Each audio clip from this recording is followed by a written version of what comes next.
I've dealt with multitudes of situations that have left me with harrowing memories.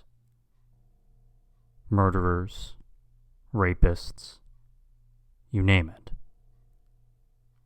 There were times I even had to take days off from my job due to all the pressure. And thankfully, those days were rare. See, I'm the go-getter type of person. I don't let things get in the way of my work. My coworkers have made a jovial, let's just say, comments on how I'm practically wedded to my occupation due to my sheer determination. I've worked long hours with not a single complaint, as my will to help others remained strong. And although I'm getting ahead of myself, I really should be speaking of, well, that call that transpired on that night. Unlike any other call, that one hadn't shaken me to my core. It wasn't simply the call that did this, no. It was also the anomalous events that transpired after it made it so hardening. It was midnight. I was finishing up some paperwork when the call came in. The call concerned a disappearance regarding a mother by the name of Abana Johnson and her 6-year-old daughter, Zalika Johnson. Allegedly, the parent and child had left Zalika's ballet practice at 6 p.m. and hadn't been seen since, according to Zalika's ballet teacher. Now, Zalika's teacher had consulted multiple businesses before finally calling us on the fact that none of the places had any clue where the mother and daughter were located. A team was sent out to search for the family, and I was left communicating with the team. Pictures of the van and license plate were disclosed to the public via the exterior cameras on the ballet studio.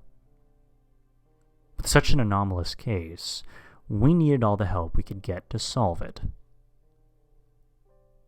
I won't go into all the details, but it took a while for us to finally find Miss Johnson's van.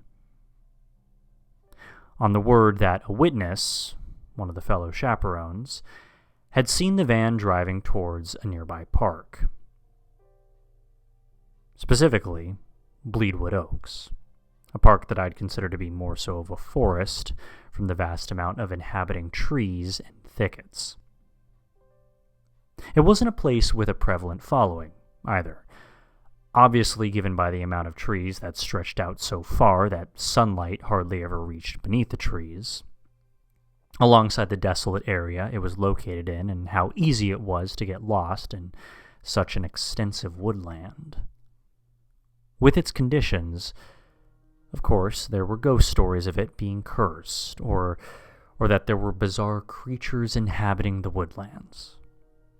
I wondered why a mother, nonetheless with her child in tow, would even drive to such a place. And when the police arrived, Abana and Zalika were nowhere to be found. Their van was empty, save for a strange red powder scattered onto the seats. Nobody could decipher what the powder was, and the most information that we could get on it was that it smelled horrible, akin to, say, skunk spray, and the consistency equated to that of tree sap. After a late-night analysis on the powder, everyone had gone home, and I was the only one left in the station. I wanted to stay in and answer any calls that came in that could have related to the disappearances. And during that time, I kept the television on for background noise as I filed paperwork. The channel was Disney XD, with some random show about a teenage ninja, a Randy Cunningham, I believe it was called. I wasn't all that into it, given that it wasn't aimed at my age range and had rather juvenile humor. I'd like to say that I didn't remember much from it, but that wasn't the case. I remember that the main protagonist got sucked into some book dimension, and that an evil clone took his place. The clone tied him in a chair and left him in the book. Around the same time, the phone began to ring. I picked it up. Jetsville Police Department, how can I help you? No response. I could only hear something that sounded like television static. Hello? Hello? Is anyone there? I asked. Still no proper answer. The static was still present, albeit with an unintelligible voice trying to talk over all of it. The voice progressively became clearer and clearer until I could understand what the caller was saying. Hello? Who is this? The voice sounded masculine. It was quiet, yet sounded frantic. This is Jetsville PD. You called us? There was a momentary pause before the caller replied. Jetsville? I don't even live there. Listen, could you please just send someone here? I don't even know what's going on. I initially wanted to implore the caller on his bizarre claim of not residing here, but remained professional. Where are you located? Norrisville High School. Well, it's not much of a high school now, but please come down here, the voice replied. I already told him that I was located in Jetsville. He was calling the Jetsville emergency line, for Christ's sake. I didn't understand why he kept talking about this Norrisville that wasn't anywhere near Jetsville. I'm sorry, sir, but I've already told you that this is Jetsville, not Norrisville. Could you at least give me some more information about you and your location? I could hear the static slowly overshadow the caller's voice. His answers were chopped up amongst the static. The only two things that I could make out was that he got more and more frantic,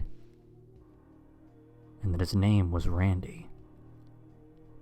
The caller's pleas were soon muffled by the blaring static through the phone until it progressively dissipated into dead silence. Sir, are you all right?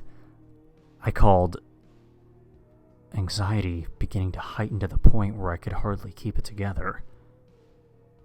The television randomly turned off on its own, leaving only my panicked breathing as the only source of sound, until something squishy could be heard on the other end. And without any warning, a blood-curdling wail of pure agony blared through the phone, being silenced by the sound of gurgling. Then it was back to silence. Only this time, the silence was cut by the sound of footsteps approaching. What sounded like the previous caller finally responded. I'm just fine, doll. What about you? Was all I heard before the line went dead.